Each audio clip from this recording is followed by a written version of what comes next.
Добро вечер. Вонредна политичка анализа. Пред да почне надпреварот Аргентина-Египет, всушност една вонредна анализа на тоа што се случи изминатите 7 или 8 дена, тоа што е најактуелно изминатите 7 или 8 дена. Кум против кум во СДСМ. И тоа е суштината на нашата вечерашна вонредна политичка анализа. Знаете, има една абсурдна ситуација. Ако ги слушате пресконференциите на СДСМ, Христијан Мицковски не ја контролира владата, влен или вреди тамо на некој начин солираат. Па не може да направи реконструкција. Не мора тоа да се пресконференција на СДСМ и самите кога гледаме што се случи и како функционира владениот кабинет. Па го менуваат Иван Стоилковиќ од една го ставате на друга функција. Сашо Клековски од една на втора функција. Министерот за локална самоуправа Златко Перински од една на друга функција, што ке рече дека легенот, кадровската понуда на Христијан Мицковски или тоа што Христијан Мицковски може да го контролира во власт или во ВМРО-ДПМНЕ е на исклучително ниско ниво, на исклучително ниска основа. Но кога ќе ги слушате СДСМ нивните соопштенија, настапи на социјалните мрежи, ќе излезе нешто ќе кажи поранешниот градоначалник на градот Скопје, Петре Шилегов, купен од ВМРО-ДПМНЕ, платен од Христијан Мицковски. Не знам, ќе излезе Игор Ивановски Шема, купен од Христијан Мицковски, човек на Христијан Мицковски. Во интервјуто 10 пати го спомна Венко Филипче, само еднаш или ниту еднаш не го спомна Христијан Мицковски. Ќе излезе поранешниот меѓународен секретар или секретар за меѓународна соработка на СДСМ, член на извршен одбор на СДСМ Јово Деспотовски, и тој купен од Мицковски, и тој купен од ВМРО-ДПМНЕ, Петре Шилегов и Јово Деспотовски се во постапка за исклучување од СДСМ, така што се добива една абсурдна ситуација, Мицковски да не може да го контролира ВМРО-ДПМНЕ, да не може да ги контролира луѓето или процесите во ВМРО-ДПМНЕ, или да ги контролира многу помалку од тоа што го прави или го контролира во СДСМ. И знаете, кога вие ќе инвестирате во една таква перцепција, дека Мицковски све контролира и секој што различно размисла од Венко Филипче, не знам, раководството на СДСМ, Зоран Заев и така натаму, кланот на Бихачка, е купен од ВМРО-ДПМНЕ или Христијан Мицковски. На тој начин вие правите двојна перцепција. Дека ВМРО-ДПМНЕ не контролира се живо и диво во државата и дека ВМРО-ДПМНЕ не може да биде поразен во таква ситуација со таков рейтинг на СДСМ и на ВМРО-ДПМНЕ, ВМРО-ДПМНЕ не може да биде поразен на избори. На каков начин или како вие ќе мотивирате една гласачка база, ако секој кој различно размисла од вас е купен од ВМРО-ДПМНЕ, крај зашто и да не биде купен од ВМРО-ДПМНЕ?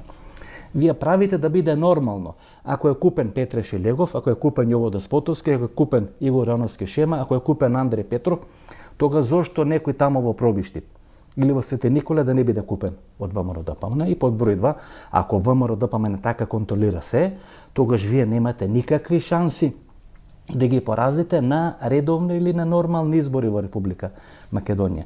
И знаете, за почеток, се тоа помалку ми наликува но оној виц за германците, за дедото и за внукот, кога дедото му раскажува на внукот, дека кога дошле германците, едните ги стрелале, а другите ги онаделе, нели, на она буква глаголо што почна на буквата Е, и внукот го прашува дедото, нели, кој останал жив, добро дедо, што ти прави тебе? Па вика, мене прв ме стрела.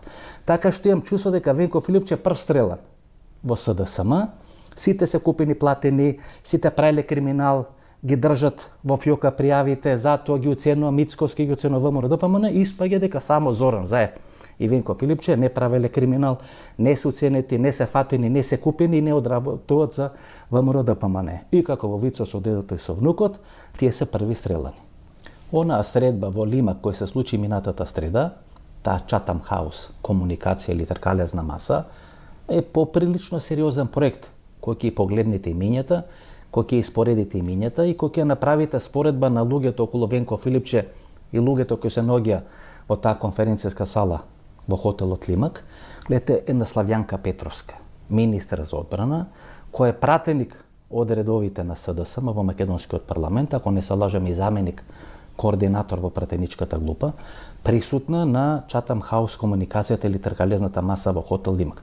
Ајде и да претпоставиме дека Венко Филипче не ја сака, не ја планира да биде повторно пратеник или дел на пратеничката група после следните редовни или вонредни парламентарни избори, меѓутоа сепак храброст вие да се појавите на таа конференцијска или тркалезна маса во хотелот Лимак.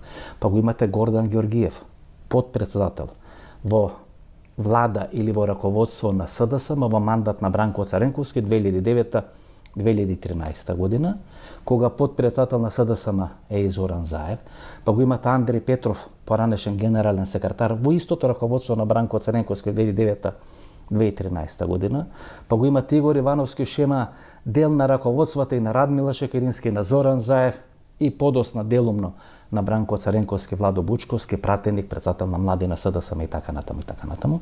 Емилијан Станковиќ, поранешен портпарол на СДСМ, член извршен комитет или одбор на СДСМ, Никола Ќурчиев, поранешен генерален секретар на СДСМ.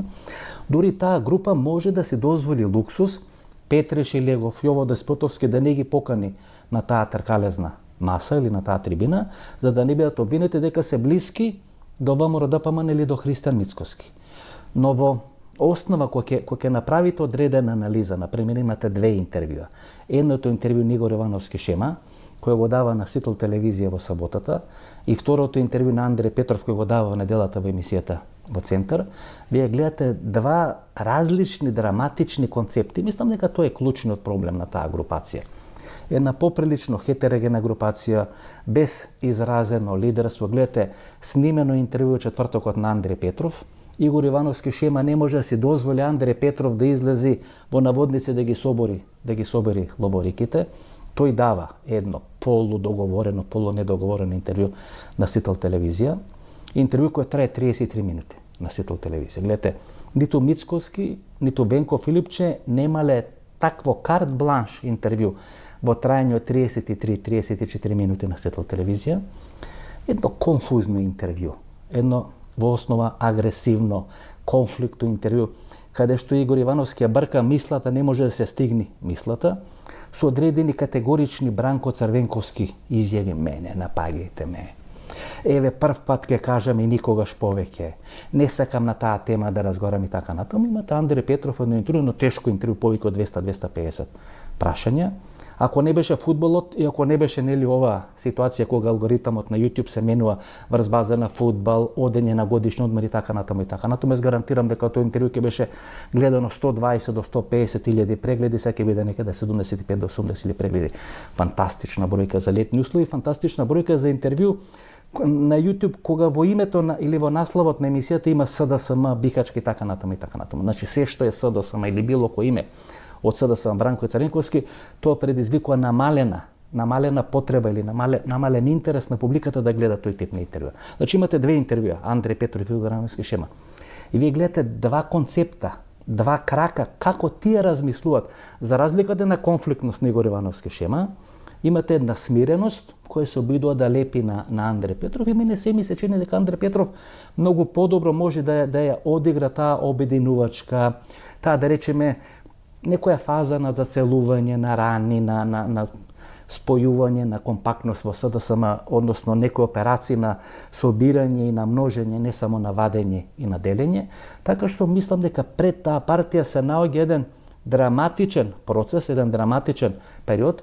Тоа е многу силна групација која се појави во Лимак, значи многу посилна од групата, да речеме, на Венко Филипче, но во исто време не доволно силна за да може да ја преземи контролата или командата во Бихачка, така што таму ќе има еден јалов процес во трајање од една и пол година, кога ова група во Лимак ќе се обиде да се промовира како сигурен победник после некои наредни редовни или предвремени парламентарни избори. Ова група на Венко Филипче или раководството на СДСМ на Венко Филипче ќе ги стигматизира, ќе ги напаѓа, ќе тргнува, па ќе застанува, ќе се повлекува, ќе размислува, на пола пат ќе менува став и така натаму. Сума сумарум, еден многу јалов и валкан период ќе се случува во рамки на левицата или на социјалдемократијата во Република Македонија. И гледате на овие локални избори пред 8-9 месеци кои се случија во Република Македонија, каде што СДСМ помина од лошо по лошо, во редовите на Социјалдемократскиот сојуз или на СДСМ има условно речено два победника. Едниот е градоначалникот Горан Герасимовски на општина Центар и вториот градоначалникот на општина Крива Паланка. И тие два во наводници победници од редовите на СДСМ на локалните избори се поделија. Едниот беше во хотелот Лимак, тој е градоначалникот на Крива Паланка, а вториот, односно градоначалникот на Центар, не беше во хотелот Лимак на таа Чатам Хаус, тркалезна маса, туку еден или два дена После тоа што се случува во хотелот Лимак, него Венко Филипче го избира за нов потпредседател на СДСМ. Значи, една тотална поделба, располученост на структурата и на јадрото на СДСМ, и имате Оливер Спасовски, кој мисли дека треба или може да биде разумот на СДСМ во една ваква ситуација. Нели? Тој ќе ги мири, ќе ги обединува, ќе ги кроти, ќе ги спојува тие раскарани структури на СДСМ, или ќе глуми американски амбасадор во време кога не постои американска амбасада, или кога улогата на Калето во политичките процеси во Република Македонија е никаква или уште помалку од тоа што е никаква. Има една битна секвенца кум против кум во сегашната последна финална пресметка во редовите на СДСМ. Јавна тајна е, можеби јавноста или пошироката јавност тоа не го знае, дека Венко Филипче и Игор Ивановски Шема се кумови. Значи, тој е дел на една иста екипа, едно исто друштво, Виктор Камнар и така натаму и така натаму. Меѓусебно се кумови, старо свато и така натаму и така натаму. Некаде од пролета минатата година престанува комуникацијата помеѓу Венко Филипче и Игор Ивановски Шема. Нема комуникација. Дури некакви консултации околу економски прашања, буџетска потрошочки, така натаму и така натаму. Игор Ивановски Шема престанува да одговара на било какви повици од Бихачка или од Венко Филипче. Ке рече дека некаде уште пролета минатата година почнува да се тркала проектот за промени во СДСМ. Тој проект поминува низ повеќе фази, повеќе премрежја, нова политичка партија, да нема нова политичка партија, некако Сојуз за Македонија, Демос, ДОС во македонски услови или Дом во македонски услови, така натаму и така натаму, каде што не може да се дефинира улогата на СДСМ, дали ќе биде дел на таа групација, дали нема да биде дел на таа групација, што ќе се случи со левица, ќе биде или нема да биде, така натаму и така натаму, значи се флуктуира. Па дури на оној брифинг после интервјуто на Петре Шилегов за една национална телевизија, мислам со колешката Душица Мрѓа, на брифингот дел од оваа група од хотелот Лимак, предпоставам Игор Ивановски Шема, Гордан Ѓоргиев, Емилијан Станчич, предпоставам немам точни информации. Прво се дистанцират од Петре Шилегов и второ во брифингот колешката стекнува впечаток, а тоа го стекнуваат и представници на меѓународната заедница во Република Македонија во тие први непосредни разговори со дел нова екипа од хотелот Лимак, дека тие се повеќе наклонети или повеќе размислуваат за правење на нова политичка партија, отколку да влезат во некаква пресметка со Зоран Заев или како тие велат одредени чипови легитимации кои ги има на купче во Струмица. Вие не можете да го победите фаворитот на Зоран Заев на непосредно гласање на целото членство и повеќе размислуваат за формирање на нова политичка партија. Има една средба, според информациите со која располагам, кога Игор Ивановски Шема оди на разговор со градоначалникот на општина Кривопаланка, кој се наоѓа, нели е присутен во хотелот Лимак, и тамо ја презентира идејата дека размислува за правење на нова политичка партија. И на таа средба, и на уште неколку дополнителни средби, кога му е јасно кажано, јасно предочено, дека тие не размислува да ја напуштат СДСМ.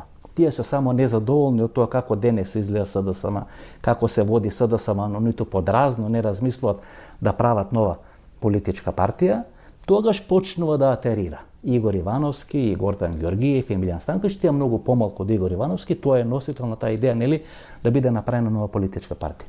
И некаде од средината на април почнува да се тркала идејата за одредена Чатам Хаус, тркалезна маса или комуникација или средба во хотелот Лимак, не беше нели одреден хотел Лимак, беше друг хотел во центарот на Скопје, беше всушност истиот хотел каде што припадници на британската агенда во Република Македонија правеа средби со овие независни кандидати на градоначалничките или на локалните избори во Република Македонија за правење на нов политички субјект. Значи, требаше во тој хотел, па се откажа, се направи во хотелот Лимак. Имаше обиди за смирување на Венко Филипче и Игор Ивановски Шема. Ѓорги Трајчев, поранешниот или наследникот на Игор Ивановски Шема на функцијата прв човек на СДММ или младината на Социјалдемократскиот сојуз, Марко Бислимовски, поранешниот председател на регулаторната комисија во Република Македонија, кои се дел на таа екипа, дел на тоа друштво, се обиделе во последен момент да ги смират Венко Филипче и Игор Ивановски Шема, но на крај се влезе во пресметка кум против кум во структурите на СДСМ или во редовите на Бихачка. Имам чувство дека тоа што сега се случува во Лимак или во структурите на СДСМ Значи, ако ги случиме Јово Деспотовски, ако ги случиме Петре Шелегов, бидејќи тоа се изолирани случаи, така да ги дефинираме.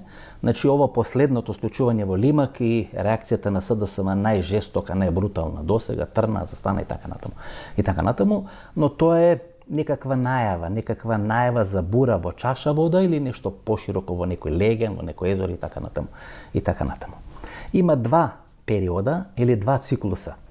Кога во СДСМ се вадеа мачевите, се вадеа пушките, се вадеа кубурите, имаше пресметка и таа пресметка не завршуваше да бидат подадени раци, да бидат смирени и да продолжат понатаму нели заедно, како во оние, во наводници мафијашки пресметки. Имате пресметки, имате конфликт, седнуваат на одредена маса и велат сега сите 4 тркала на автомобилот мора да возат во исти правец, бидејќи ако еден вози во еден, друг вози во друг правец, не може да се движи автомобилот. Првиот период е некаде 2005-2006 година. Почно од 2004 година. Бранко Царенковски после она авионска несреќа во Мостар, Борис Трајковски, ја напушта челната функција во СДСМ, ја напушта премиерската функција, станува председател на Република Македонија. Се размислува да биде формиран некаков триумвират тогаш во врвот на СДСМ. Покојната министерка за надворешни работи Илинка Митрева, министерот за одбрана Владо Бучковски и владениот вице-премиер за евроинтеграција Радмила Шекеринска да ја водат СДСМ, а министерот за внатрешни работи, сега генерален директор на Комерцијална банка Хари Костов, да ја напушти министерската и да влезе или да седне во премиерската функција. И тоа трае едва една година, па имате конгрес на СДСМ, кога се конфронтират Тито Петковски, Радмила Шекеринска и Владо Бучковски. Поразен е Тито Петковски, поразен е Радмила Шекеринска, излегува Тито Петковски, ја прави НСДП, тој некаде 29 ноември 2005 година, па 2008 година коалицијата Сонце, која прави Радмила Шекеринска, значи враќање на НСДП, излага од владата на Никола Груевски и е коалицијата Сонце со Радмила Шекеринска. 2006 година, после губењето на изборите, мислам дека е 5 јули, тој е финале на светско првенство кој Италија станува светски шампион во фудбал, Владо Бучковски ги губи изборите, некаде 230 илјади гласови, конгрес во Македонски народен театар, штабот е некаде во близина, штабот на овие кои работат за враќање на Радмила Шекеринска, односно Радмила Шекеринска да го порази Владо Бучковски во близината на Зоолошка Радина во Скопје, Миле Зечевиќ кој бил дел на екипата на Бранко Царенковски, па како прв човек на Агенција за државна безбедност преминува на страна на Владо Бучковски, па кога треба да се гласа против Владо Бучковски, тој се враќа кај Бранко Царенковски со Радмила Шекерински, сега нели главен блогер кај Зоран Заев и преку Миле Зечевиќ Зоран Заев го контролира и Венко Филипче, како што претходно го контролираше Димитар Ковачевски. Значи Миле Зечевиќ прави пребези, прави дриблинзи и така натаму и така натаму. 2006 година е драматично поразен Владо Бучковски, начело на СДСМ доаѓа Радмила Шекеринска.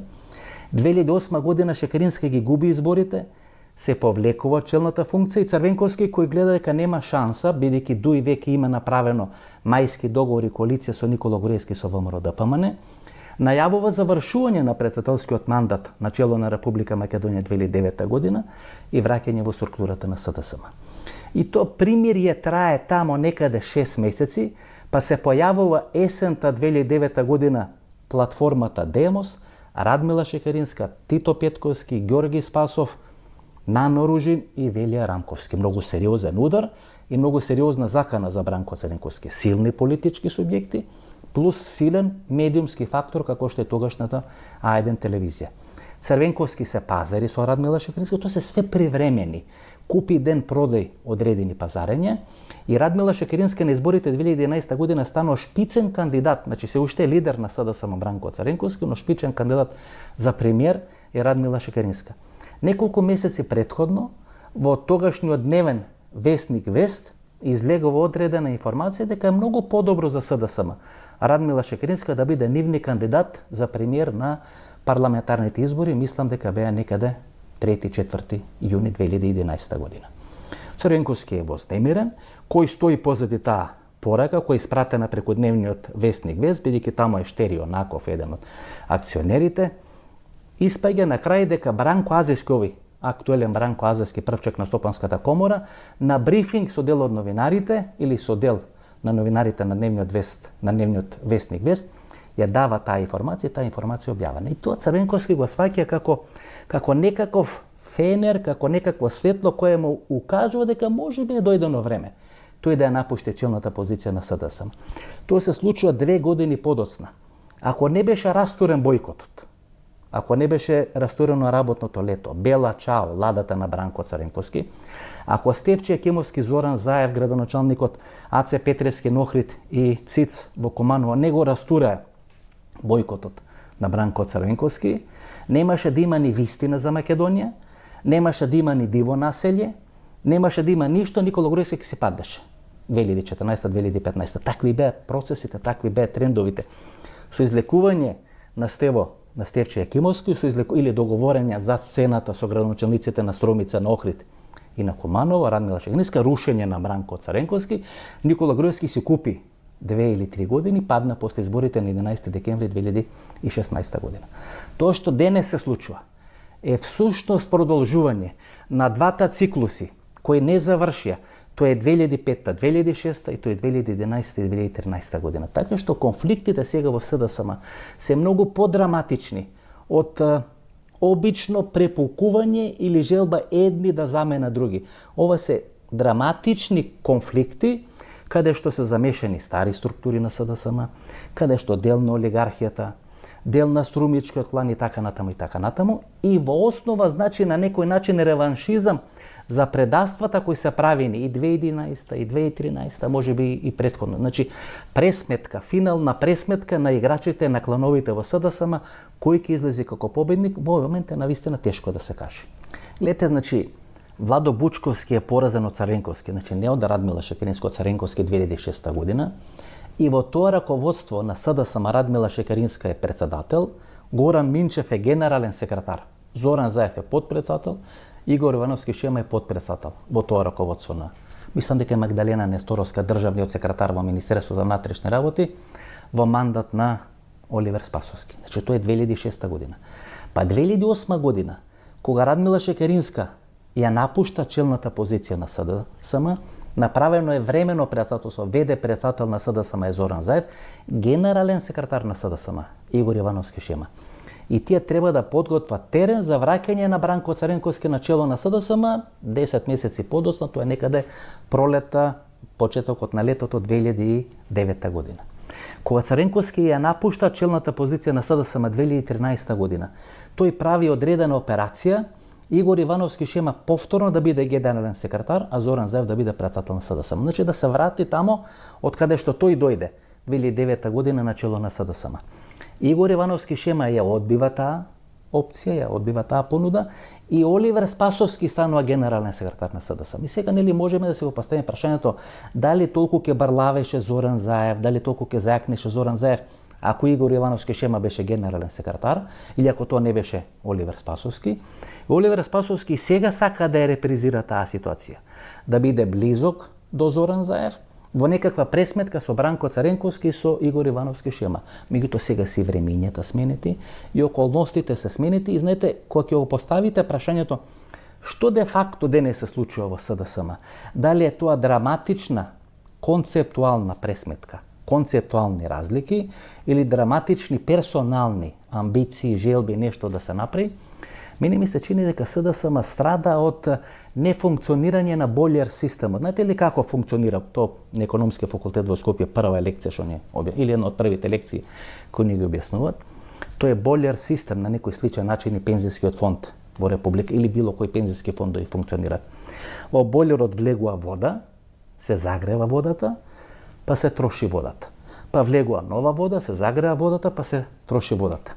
Ако вие немате нова вода, како што сега е случајот со СДСМ, тогаш вие мора прљавата вода, која сте ја загреале, сте искористиле, сте сапун, шампони и така натаму сте переле, нешто сте чистеле, значи прљавата вода да ја ставате, да ја загревате и да ја користите. Па пак прљавата вода да ја ставате, да ја загревате во болерот и да ја користите, така натаму. До одреден момент која нема да има ни прљава вода и ќе крахира, ќе колабира целиот систем. Гледате, СДСМ ја губи својата организација. Ако на времето имаше одредени тренери, селектори, кои можат да детектират на одредени факултети, во одредени институции, кои се добри кадри да бидат вклучени, инкорпорирани во работата на СДСМ. Не знам, Лазе Китановски на правниот факултет, па го регрутира Владо Бучковски, Ана Данева и така натаму и така натаму. И правниот факултет е база на СДСМ, Љубомир Фрчковски. Па го имате електромашинскиот факултет, Благој Ханџиски, од тамо Јане Макредули, Бранко Царенковски, Радмила Шекеринска. Имате таки фитин економскиот факултет, Игор Ивановски, Шема Кирен Умов. Сега вие тоа го немате. Никола Груевски им купува 10 генерации и кога вие немате 10 генерации од кај што може да регрутирате нови кадри, нови членови, и ако овие нови млади генерации се форматират врз база на транзиција на Бранко Црвенковски и врз база на фрустрациите од војната 2001 година и фрустрациите од меѓународната заедница, чите Европската унија, тога СДСМ останува без вода. А ако нема вода која може да влезе во бойлерот, да се загрее и да се користи, тогаш мора тоа да го прави со прљавата вода. Ова што сега се случува со СДСМ е како да рециклирате прљава вода, бидејќи нема нови кадри, нема нови играчи, нема нови луѓе, нема нови идеи, нема нови концепции и е во една драматична криза левицата и социјалдемократијата во Република Македонија. Вие го имате моделот на Албин Курти од соседно Косово, кој тамо некаде пред 15 години почнува да ја прави својата мрежа. Тоа не е измислица на Албин Курти, уште марксисти, ленинисти, предходно Карл Маркс, например, тоа се модели, тоа се шеми, тоа организација кои тие имат пишувано во нивните книги, во нивните брошури, говорам за Карл Маркс тамо некаде пред 150-200 години, во тогашна Германија, дека е клучно да се обратите на млади, паметни поединци, возраст 15, 16, 17, 18 години, што ќе речи средношколска младина, бидејќи тие луѓе тога за 7-8 години ќе станеа родители, ќе има своји фамилии, ќе има своји бизниси и ќе беа глава во семејството. Немаше да биде нивниот татко или нивниот дедо, туку тие млади деца, млади луѓе со кои да речеме Албин Курти се сретнал пред 15 години, сега се на некои 30-32 години, тие размислуваат, тие одлучуваат, тие носат одлуки, тие се рбето, столбот на бизнисот, на политиката, на јавното мислење, општествениот живот во Косово, се сретнал во Рошева, се сретнал во Печ, сретнал во Призрен и така натаму, и тој инвестира во нив. Кога ќе дојде тој да прави одредена партија, да прави одредена мрежа, тие деца на 15 години кои се сега зрели мажи на 25 или на 30 години, се сеќаваат, многу позитивно реагираат на тоа и тој има една толку стабилна, толку разграната мрежа и не може да биде поразен во соседно Косово. Нешто слично во Република Македонија не успева да направи ниту ВМРО ДПМН. Тие всушност прават некаква мрежа, некаква организација на популизам и на негативни чувства, на не тоа што сакат, туку на тоа што не сакат. СДСМ апсолутно тоа не може да го прави, не знае тоа да го прави. Целиот товар или сите надежи ги сведе на еден лажен булдожер кој е Миле Зечевич, мислам дека посебна емисија ќе направиме за Миле Зечевич, и тој лажен булдожер кој ги донесе до најтешкиот пораз во историјата на парламентарни избори на СДСМ, тоа беше мај 2024 година, стои сега организационен секретар, кандидати за председател на млади, кандидати за раководство на СДСМ, мрежа, конгрес, шетање тетова, бакал, кафани со дел на раководството на СДСМ, Винко Филипче, така натаму.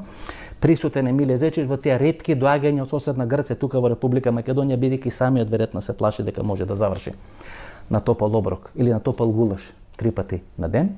Кога изостанува таа структура и таа организација, сега на СДСМ им е тешко да прифата дека тие веќе не се голема партија, можеби не се мала партија, не се ни партија на ниво на левица во делот на организација, меѓутоа не се голема партија. Знаете, кога вие не сте голема партија, кога трендовите се сосема поинакви, помина време на митинзи, помина време на негативни кампањи, помина време на клипчење на телевизија национална и така натаму, и сите современи политички партии од Виктор Орбан, од Петар Маџар, Доналд Трамп и така натаму, кампањата водат на еден сосема поинаков начин, СДСМ не може да фати чекор со времето. Кога вие не можете да фатите чекор со времето и во такви услови е тешко да го поразите ВМРО ДПМН. Вас ви требаат конфликти внатре во партијата, бидејќи како може да победи Венко Филипче или како може да победи Игор Јовановски Шема. Во моментот тие не може да го победат Христијан Мицкоски и ВМРО ДПМН, гледате колку тешко е тоа да биде прифатено. Христијан Мицкоски, кој сум го сметал за најголем бамбус на политичката сцена и победи на изборите, сега нели во неколку изборни циклуси убедливо победува во Република Македонија. И ова СДСМ, без разлика Венко Филипче или Игор Јовановски Шема, не може да го победи Мицкоски во МРДПМН, но им треба како леп победа. Каде ќе ја бара таа победа? Во конфронтација внатре во СДСМ. Така што ова сега во наводници примирје, и едните и другите ги исцртаа своите позиции и треба да очекуваме дека тоа примирје ќе се злоупотребува, ќе се крши, ќе има повторно конфликти така натаму и така натаму, бидејќи единствена алатка и задача или единствена стратегија на едната и на втората страна да го држат кормилото, сидрото, што би рекол Зоран Заев, во Бихачка или во седиштето на СДСМ и да чекат граѓаните да се уморат од Мицкоски од ВМРО-ДПМН и така уморни граѓаните да им дадат доверба тие да победат на некои избори. Видите, колку и да е тоа промашена и погрешна стратегија, во моментот ми се чини дека ниту едните, ниту другите немаат капацитет нешто да сменат, ако немаат капацитет нешто да сменат, тогаш и не можат нешто да направат. Ова беше нашата вонредна политичка анализа. Мислам дека објаснивме што всушност се крие зад завесата на таа Chatham House комуникација или тркалезна маса минатата среда во хотелот Лимак. Ова е некаков јалов обид, ке се обидуваат еве Оливер Спасовски да прави примери, па може ке се јави Стео Пендаровски, па може ке се јават и некои други структури, но левицата е во драматична криза и ако не се поправи болер системот да почни чиста вода да влегува во болер системот, тамо тешко може нешто посериозно да се направи или да има шанси да може да победи на некои избори во Република Македонија. Се гледаме во недела 22 часот и нова модерна анализа, вторник 2 часот и 30 минути. Пријатно.